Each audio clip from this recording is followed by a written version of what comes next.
నమస్తే అండి, నా పేరు వెంకటరెడ్డి, హైదరాబాద్ ఇన్స్టిట్యూట్ పోలీస్ డైరెక్టర్ని. మాకు గత 20 ఏళ్ళ నుంచి ఉన్న మా ఎక్స్పీరియన్స్తో చెప్పే మాటలు మీరు కంపల్సరీ ఒక్కసారి ఆలకిస్తారని నేను అనుకుంటున్నాను. మీరు చాలామంది తెలిసి తెలవని ఏజ్లో ఏదో ఫస్ట్ టైం కానిస్టేబుల్ ఎగ్జామ్ రాయడానికి ప్రిపేర్ అవుతున్న యువతకి నేనిచ్చే మీకుండే సందేహాలకి అమూల్యమైన సలహాలని నేను అనుకుంటున్నాను. మీరు ఆలోచించండి, రేపు ఎగ్జామ్ 28వ డేట్ నాడు ఎగ్జామ్ ఉంది. ఆ ఎగ్జామ్కి మీరు ప్రిపేర్ అవుతున్న వాళ్ళు చాలా మందికి, మీకు ఎంతమందికి తెలుసో మరి తెలియదు, నాకు తెలియదు. చాలా మంది ఇప్పటికి కూడా డౌట్స్ అడుగుతుంటారు, సార్ మళ్ళీ ఎక్సైజ్ కానిస్టేబుల్ ఎగ్జామ్ ఎప్పుడు సార్ అని. ఎక్సైజ్ కానిస్టేబుల్కి సివిల్ కానిస్టేబుల్కి ఒకటే ఎగ్జామ్ అని అందులో జీవోలోనే ఉంది. చాలా మందికి అది తెలియదేమో. మేబీ మరి ఎక్సైజ్ మళ్ళీసారి పెడతారని అనుకునే వాళ్ళు కూడా ఉండకపోలేరు. అది మాత్రం నాకు అర్థమైంది ఏంటంటే, ఆఫీస్కి ఫోన్లు వస్తుంటాయి, సార్ ఎక్సైజ్కి వెళ్ళాడు సార్, అది మెన్షన్ చేయలేదు అని. ఎక్సైజ్ కానిస్టేబుల్కి సివిల్ కానిస్టేబుల్కి ఒకటే ఎగ్జామ్ అనేది మీరు క్యాచ్ చేయాలి. ఏది రాసినా మీరు ఒకటే ఎగ్జామ్తోనే అన్నిటికీ సెలెక్ట్ అయ్యేది ఉంటుంది. ఆ ఎగ్జామ్ని మీరు ఏంటంటే భూతత్వంలో పెట్టి పెద్ద కొండలాగా చూడకండి. ఎస్ఐ ఎగ్జామ్కి మనం ప్రిపేర్ అయినాం కనుక ఎస్ఐ ఎగ్జామ్ అమ్మ అదెంత కష్టమైంది, మనకెంత కష్టమవుతుందో అని ఫీల్ కాకండి. ఈ పేపర్కి భయపడితే నేను మెయిన్స్కి ఎలా భయపడతాం? ఇది చేయలేని వాడి మెయిన్స్కి అర్హులమా? మనం ఎలా ఉండాలా? మనం చేసేదానికి ఇన్నేళ్ళ నుంచి కష్టపడి విలేజ్ల నుంచి అమ్మవాళ్ళు కష్టపడ్డ పైసలతో వచ్చి సిటీలో హాస్టల్లో మీద పడిపోయి దేకీసలు తిన్న మీకు భయం ఎలా? భయం అనేది ఎందుకు? మనకు చేయకపోతే ఇంకెవరు చేస్తాడు? మనమే చేసేది ఏదైనా మనం చేయాలనే సంకల్పం యువతలో ఉండాలా. మీరు ఏంటంటే ఒకటి ఆలోచించండి, ఈ ప్రిలిమ్స్ ఎగ్జామ్కి హార్డ్ అనే అంటారు, కానీ మీరు బాగా ఆలోచించాల్సింది ఏంటంటే, ఒక ఎగ్జామ్లో 200 క్వశ్చన్లు వచ్చినప్పుడు అందులో 25% సింపుల్ క్వశ్చన్స్ ఉంటాయండి. మీరు బాగా ఆలోచించండి, వచ్చిన పేపర్లన్నీ చెక్ చేయండి. మనం గాబరా పడిపోయి ఇది పేపర్ హార్డ్ ఉందని మనకు ఫేస్ చేసేప్పుడు ఫస్ట్ క్వశ్చన్లు చూసేటట్టువే అందులో టఫ్ క్వశ్చన్స్ వచ్చినాయి అనుకో, మైండ్ బ్లాక్ అయిపోతుంది. ఇంకా మిగతా క్వశ్చన్లు చేయలేము. అందులో A code, B code, C code, D code ఇట్లా 4 రకాలు ఉంటాయి కనుక అందులో మనకు 200 క్వశ్చన్లు వచ్చినాయి. ఒకసారి మన సబ్జెక్ట్ ఇంట్రెస్ట్ ఉన్న సబ్జెక్ట్ కానీ అక్కడ క్వశ్చన్లు ఒకసారి తిప్పేయండి. ఒక 2-3 నిమిషాలు తిప్పేసినప్పుడు పోయింది ఏం లేదు. మనకు అందులో సింపుల్ క్వశ్చన్లు తారసపడుతుంటాయి. ఆ క్వశ్చన్లు సెలెక్ట్ చేసుకుంటూ పోతే ఫస్ట్ మనం ఒక 30-40 క్వశ్చన్లు చేయగలిగితే మిగతాది ధారాళంగా చేయగలుగుతాం. తిరుగు లేకుండా ఉంటుంది, ఆత్మవిశ్వాసం పెరుగుతుంది. అలానే మనకు వచ్చే రాకన్నా ఒకటో క్వశ్చన్కి వెళ్ళి స్టార్ట్ చేసినామంటే అది మన దురదృష్టవశాత్తు హార్డ్ క్వశ్చన్స్ వచ్చినాయి అనుకోండి, మైండ్ బ్లాక్ అయిపోతుంది, చేయలేము. కనుక మీరు బాగా ఆలోచించాల్సింది ఏంటంటే, మామూలుగా పేపర్ను ఒక్కసారి 5 నిమిషాలు మొత్తం అనలైజ్ చేసుకోండి. చేసుకున్న తర్వాత ఏ క్వశ్చన్స్ ఫేస్ చేయాలనేది ప్లాన్ చేసుకొని వాటిని టిక్ చేసుకుంటూ అందులోనే డైరెక్ట్ బబుల్ చేసుకుంటూ వెళ్ళండి. ఏ క్వశ్చన్కి ఆ క్వశ్చన్ డైరెక్ట్ బబుల్ చేసినప్పుడు టెన్షన్ ఉండదు మనకి. ఎందుకంటే ఇది ఎస్ఐ కానిస్టేబుల్కి total different. SI constable maths decide చేసే కెపాసిటీ ఉంటుంది, కానీ ఇక్కడికి వచ్చినట్టయితే మ్యాథ్స్ డిసైడ్ చేయలేదు, రీజనింగ్ డిసైడ్ చేయలేదు. జిఎస్ అనేది మెయిన్ పాత్ర. ఇక్కడ మీకు రీజనింగ్ అర్థమెటిక్ 50 మార్కులు అయితే జిఎస్ ఇంగ్లీష్ కలిసి 150 మార్కులు కనుక అక్కడ చేసే వాళ్ళు అక్కడ ఉండే టాపర్స్ ఇక్కడ టాపర్స్గా ఉండాలని లేదు. ఇక్కడ మారిపోతుంది, కథ మొత్తం మారిపోతుంది. మీరు ఆలోచించాలి, యావరేజ్గా చేయగలగాలి. జిఎస్ మీద కమాండింగ్ ఉన్న వాళ్ళు, ఇంగ్లీష్ మీద కమాండ్ ఉన్న వాళ్ళు, రీజనింగ్ అర్థమెటిక్ మీద కమాండ్ ఉన్న వాళ్ళు సక్సెస్ అవుతారు. కనుక ఎస్ఐ పేపర్ వేరుంటుంది, కానిస్టేబుల్ పేపర్ వేరుంటుంది. ఈ కాన్సెప్ట్ మనం దృష్టిలో పెట్టుకొని ప్రిపేర్ కండి, టెన్షన్ పడకండి. అబ్బా ఇది ఎంత ఉంటుందో 6.5 లక్షల మందిని బెంబేలు ఎత్తిస్తాడేమో అని మీరు అనుకున్నంత హార్డ్గా ఏముండదండి. అందులో హార్డ్ క్వశ్చన్స్ ఉంటాయి. మీరు చూజ్ చేసుకోవాలి. క్వశ్చన్స్ ఎలాంటివి మనం ఫేస్ చేయాలనేది మీరు చూజ్ చేసే దాంట్లో ఉంటుంది. భయపడిపోతే పిల్లి కూడా భయపట్టిస్తుందండి. అలా కాదు, మనం చేసే దాంట్లో లోపం లేకుండా చేయండి. ఇన్ని రోజులు చదివినాం, ఇప్పుడు కూడా భయపడిపోతే ఎలా? మనం చేయకపోతే ఎవరు చేయగలుగుతాడు? మరి ఇంకెవరు చేయాలా? ఈ పేపర్ ఇన్ని రోజులు చదివిన దీన్నే చేయలేకపోతే మనం రేపు సమాజంలో ఇంకేం చేయగలం? ఈ కష్టం ఇప్పుడు ఇంత కష్టానికే మనం బెంబేలు ఎత్తిపోతే రేపు పెద్ద పెద్ద సమస్యలు వచ్చినప్పుడు ఎలా ఫేస్ చేయగలుగుతాం? మనం ఆలోచించుకోండి.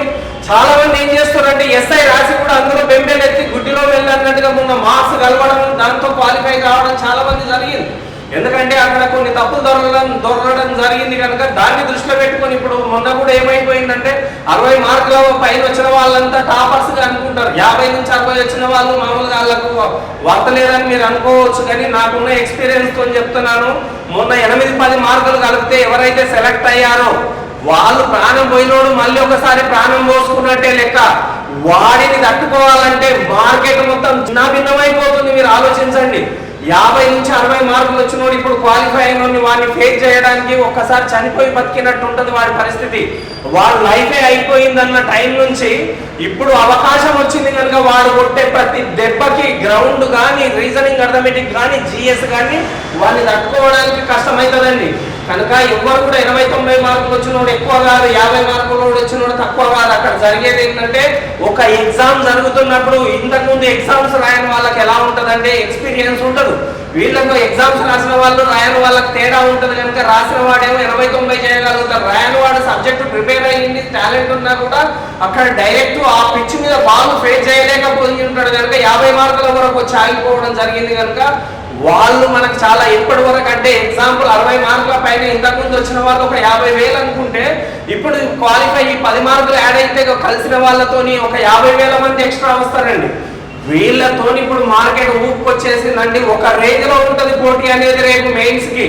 మీరు ఊహించుకోండి ఎలా ఉంటుంది అనేసి. ఎందుకంటే 1,00,000 మంది మినిమం ఎస్ఐ ఉంటారు.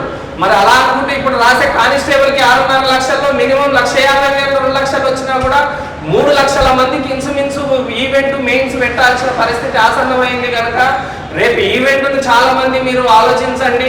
ఎస్ఐ అయిపోయిన వాళ్ళు కానిస్టేబుల్ ఒకటే చూస్తున్నారు, కానిస్టేబుల్ ఎగ్జామ్ అని టెన్షన్ పడుతున్నారు. కానీ ఎస్ఐ ఎగ్జామ్ గవర్నమెంట్ ఏమన్నది సెప్టెంబర్ ఎండింగ్ లో కానీ అక్టోబర్ ఫస్ట్ వీక్ లో కానీ ఈవెంట్ కండక్ట్ చేస్తామన్నారు. మరి అది మేము పెట్టము అని వాళ్ళు చెప్పలే. కనుక మీకు అంటే ఇన్సూరెన్స్ కానిస్టేబుల్ ఎగ్జామ్ రాసినప్పటి నుంచి 1 మంత్ టైం ఉంది. మరి మీరు ఎలాంటి పరిస్థితులు ఉన్నారు? కానిస్టేబుల్ ఆస్పిరెంట్స్ ఎలా ఉంటారంటే వాళ్ళ చిన్న ఏజ్ ఉంటుంది, వాళ్ళకు బాడీ సాధిస్తుంది. ఎస్ఐ ఆస్పిరెంట్స్ ఇప్పుడు ఏజ్ 5 years పెరిగింది కనుక మూలకోట ముసలోళ్ళు కూడా లేచి రావడం జరిగింది. మరి మీద బట్ట కింద పొట్టతో మీరు పరిగెత్తాలంటే ఎంత కష్టమవుతుందో మీరు ఆలోచించండి. 800 మీటర్లకి పేగులు ఎదకెక్కే రోజులకెళ్ళి 1600 మీటర్లు కొట్టాలంటే కళ్ళలోకి రక్తం జీరాలు కారుతుండాలండి. ఆ పరిస్థితి వస్తుంది. కనుక మీరు బాగా క్షుణ్ణంగా ఆలోచించుకోండి.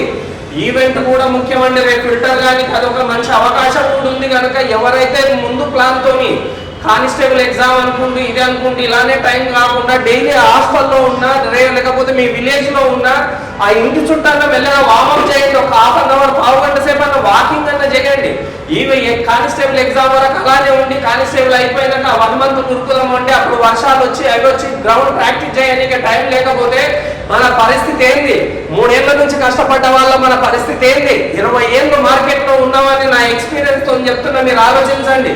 రేపు వర్షాలు రావని ఉందా? ఒకవేళ గ్రౌండ్ ఇప్పుడు వర్షాలు పడ్డా వాడు ఈవెంట్ టైంకి ఈవెంట్ అప్పుడు వర్షం లేకపోతే ఈవెంట్ పెట్టిననుకో మీరు ఎంతమంది క్వాలిఫై అవుతారో మీ గుండె మీద చేసుకొని ఆలోచించండి. మీరు చేసేది లోపం ఉండకుండా చూసుకోండి. ఎవరు చెప్తేనో కాదు, మనం చెయ్యాలనే సంకల్పం మనలో ఉండాలా. మీకు గ్రౌండ్ ఎంత ముఖ్యము అంటే మీకు ఆలోచించండి. చాలా మంది ఇప్పుడు ఫిల్టర్ అయ్యే టైం ఆసన్నం అవుతుంది. చాలా మంది కూడా రన్నింగ్ రాదండి మీరు అనుకున్నంత సింపుల్ గా. ఎందుకంటే లాంగ్ జంప్ కూడా మీకు చాలా మంది క్వాలిఫై కాకపోవచ్చు. ఎందుకంటే 100 meters స్ప్రింట్ ఉన్నప్పుడు లెగ్ మూవ్మెంట్ వేరు ఉంటుందండి.